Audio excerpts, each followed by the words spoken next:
This has been a gut-based business. There are 3,000 active developers in Tier 1 cities. We have Samir Jasuja, founder and CEO at PropEquity. And only 100 or 150 are using that data and analytics. 80% of this business still is very gut-based, and that's very scary. PropEquity has been in the business as a first mover advantage and a pioneer. So in your experience, how has prop tech and data analytics impacted real estate in our country so far? You know, there was a lot of data capturing that was happening on the ground. AI had not come in, so even on the B2C side, we were very traditional, whether it was transactions, whether it was classified websites, and this sector has really evolved over the last 5 years, and it's starting to mature out. I think there's not much happened yet, but there is a lot of anticipation of a lot of things happening. Let me come to you, Tarun.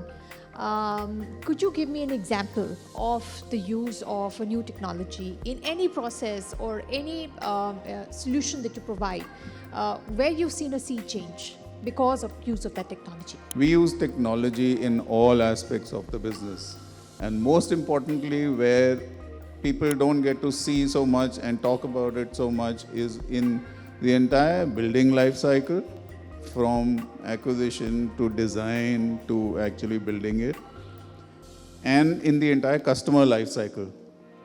And post that, when both of them converge, because both of them have a long, a building takes 3 to 4 years to, in some cases, 5 years for a project to have a gestation period, and a parallel journey of the customer which comes in. And post that, they converge into a property management system where they enjoy the property through and through. Where we use it extensively as on date, and I review it almost every week on that, is BIM, the Building Intelligent Systems. So a BIM is a 3D model, an actual live model of a building. So at a design stage, we use a BIM modeling, so which actually gives you the exact to the paisa cost of every single component that will come in. And it's actually, and as you review it, each aspect of it, whether it's pouring of concrete, whether it's the flooring aspect, you can see the building getting developed in a 3D phase every single week. So we've implemented a software in the last couple of years where, like a bank, if you buy a property with us, like a bank, you will have your password, you can actually get into that account, you can see how much, when is the next demand due, what is the stage of the construction. So you operate that account. They also get to see the 3D model. It's a live CRM module completely on. Ashish, MyMagnet.io facilitates the broker community.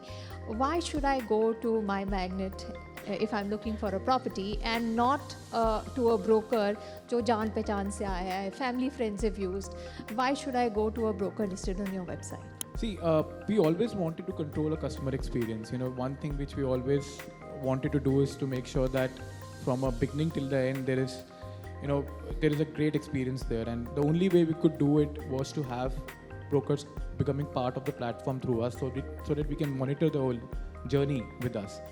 So not only it help us to co-broke with the brokers, at the same time we also made sure that any time in the journey if there is an issue, the platform helps us to identify it and sort of cover it up. How is data analytics changing the way developers are thinking and doing business? You've been doing this for so long. What is the power of data that developers can leverage? Can you give us an example? We're seeing a very positive change. You know, we were in a cycle from 2010 to 2013 when everything sold on the floor plan, and we are seeing that again this time. And there was this big cyclical downturn for 6-7 years where nothing was selling, right? So what has changed is that today people are wanting to understand the demand-supply dynamics. People want to understand how much is selling in a micro market. Should they launch a project, how much sales velocity they can get, how long will it take them to complete the sales, to do their financial planning in a much better way, so that they don't get penalized by RERA also, because they have very stringent penalties if you don't complete a project on time or you divert the cash flows from the project. There are 3,000 active developers in Tier 1 cities, and only 100 or 150 are using that data and analytics.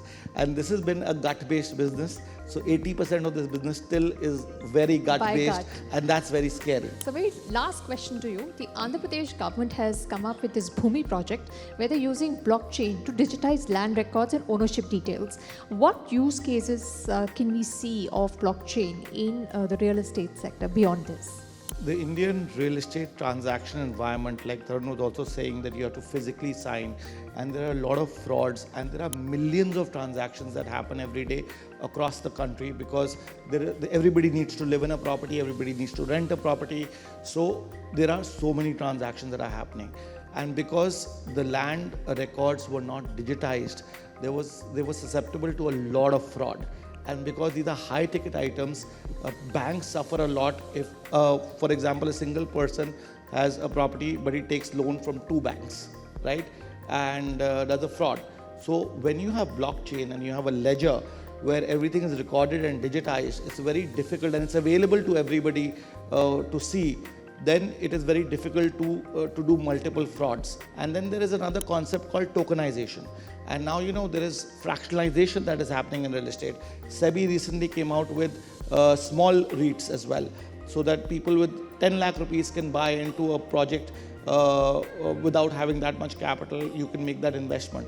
So for all that to happen and for all that to succeed, if you don't have blockchain and you don't have tokenization, you will not be able to do it that transparently. It will create the system of transparency. There will be less frauds that will happen, less people will get cheated.